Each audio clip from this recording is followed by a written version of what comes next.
This is the Raw Life Health Show. Raw Life. Hello everybody, it's Paul Neeson with the Raw Life Health Show, and I just wanted to make this video because so many people asked me about how to eat a raw food diet, and they specifically asked me how I eat a raw food diet. Now, I've been eating a raw food diet for many, many years, so when I first started out, it was very different. As a matter of fact, each year it gets a little different because I learn new things, I experiment with new things.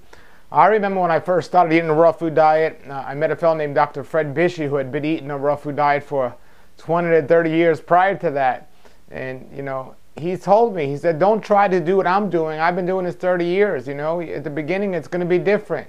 And through my experience, it is different. And from what I see from people, I usually see people when they get into the raw food diet, they eat a lot of raw food recipes, which are loaded with heavy foods that are miscombined, a lot of nuts and fats in these recipes, and they're just terrible combinations. But it's still probably better than what they were doing. And it's exciting and it tastes great. And they need that fullness to help them because they've given up bread and other cooked things that give them that heavy feeling.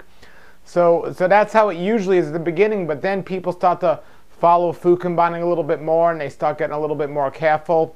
Another thing is dehydrated foods. A lot of people like to play around with at some point during their raw food transition, but later on they tend to get away from a lot of the dried foods because they know they don't digest as easily as the fresh foods. Well, for me, I've been experimenting a lot over the years, and I've always, even from the beginning of when I started my raw food journey, two of the foods that digested the best, gave me the most nutrients, and I just feel great on to this day that I consume a lot, is melons and berries. Melons and berries. Now, things like melons, like especially watermelon, it's not easy to get watermelon today that's good quality because number one, you want to find it organic, and number two, you want to find it with the seeds. It's so difficult to find. I mean, Texas is the only place I commonly can find watermelon with seeds in it. So, you know, it's better off leaving it alone if it doesn't have the seeds in it because the sugar content is too high, the nutrient content is very low when it doesn't have the seeds in them, the seedless watermelon. I mean, they've genetically modified the watermelon so far today. They even have square watermelons so the watermelon doesn't roll out of the refrigerator. But the real watermelon should be nice and red, and it should have these seeds in it that you could actually chew. And when you chew the seeds at the same time as the melon, it actually balances out the fat in the seeds and the sugar, and it actually digests really well. So when you eat those watermelons, chew the seeds. But berries is what I want to talk about today. I've been really enjoying a breakfast of berries, but you can only get fresh berries in Florida, really. They don't really grow like they do up north. So unless you're going to go to Whole Paycheck and go to the supermarket to get fresh blueberries or raspberries, they're very expensive, even though they're great. I love raspberries, probably my favorite berry. My second favorite berry, because I'm going to talk about my favorite berry today. But another thing is farmers markets. Now I know out in California in the farmers markets they sell strawberries during strawberry season that are amazing, but I don't eat strawberries usually because most strawberries are not organic, and organic strawberries are a lot of money. So unless I'm in a farmers market in California, I don't usually eat strawberries. But here's two berries I really enjoy a lot. The first one is goju berries, and I have both of these at rawlife.com. The first one is goju berries. And goju berries have been known to have a high amount of antioxidants, and they're really wonderful. The problem with goju berries is, and all berries, if they're dried, they're not as good as if they're fresh. So what I recommend everyone do is, do what I do. I took some goju berries and I soaked them in water overnight.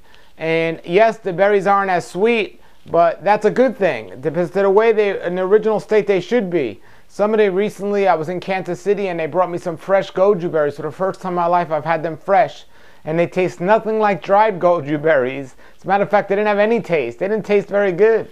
Well, when you dry the goju berries or get dried goju berries and you soak them overnight, it kind of, I don't want to say takes the flavor out, but it takes all the high sugar out because the sugar's not as concentrated. So I'll eat that with a spoon. And then, you know, if I'm really going to do a lot of activity and I do want that sugar water, that's great sugar water, that goju berry water. But usually I just eat the berries here. But my favorite, absolutely favorite, is my mulberries. Now in New York, I used to get mulberries right off the trees. But mulberries, and I got dried mulberries and dried goju berries. They're both organic. I have them on the website on rawlife.com. But the mulberries, what I do is I soak these for a couple of hours and I eat those with a spoon, and they are delicious, and I like to drink that water as well. So a lot of people always ask me what I do for breakfast, and right now that's what I do for breakfast. I do some berries, and I like to get them fresh if I can. If I'm somewhere where they do have fresh berries, I like to pick the fresh berries. But these berries are just wonderful. Absolutely loving them. And if you haven't tried them, you know, some people have never tried mulberries or goju berries. I have them both on rawlife.com, and again, they're absolutely wonderful. Check them out. As a matter of fact, I'm gonna put the goju berries on sale. I just decided because I got a whole box of them right here. I'll put them on sale for everyone. And go to the website and see the sale price now for the goju berries. It's only while supplies last. And the mulberries, I don't know. I'm gonna keep these for myself. I just love them, so I might have to raise the price so I don't sell them. But they're just great. But if you can get them at your local store, I definitely recommend you getting them and tasting them. And they do make a good snack if you are gonna have them dried. If you're out camping or something and you don't have the capability to soak them overnight, which I can't see how you wouldn't. But if you don't, if you eat them dried every now and then, they're not that bad, but it's still better to soak them. And all dehydrated food, if you can soak them beforehand, is great. Another thing you could do is if you do get mulberries or goju berries and you have too many to eat fresh, you could either freeze them and put them in smoothies, or you could dry them in a dehydrator at a low temperature.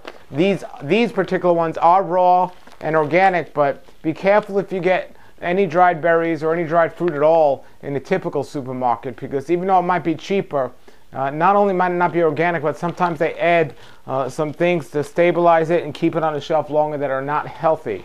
So that's one of the raw food breakfasts I usually have, and I really enjoy. I like to have it earlier in the day, and it keeps me going for quite a while. Some days I go just on that all day, but that's what I would recommend. Rawlife.com, goju berries, dried mulberries. If you have any questions about these or anything else, post them on below the video here. Until then, everybody, have a great day and a great Raw Life. This is the Raw Life Health Show. Raw Life, brighten up your life.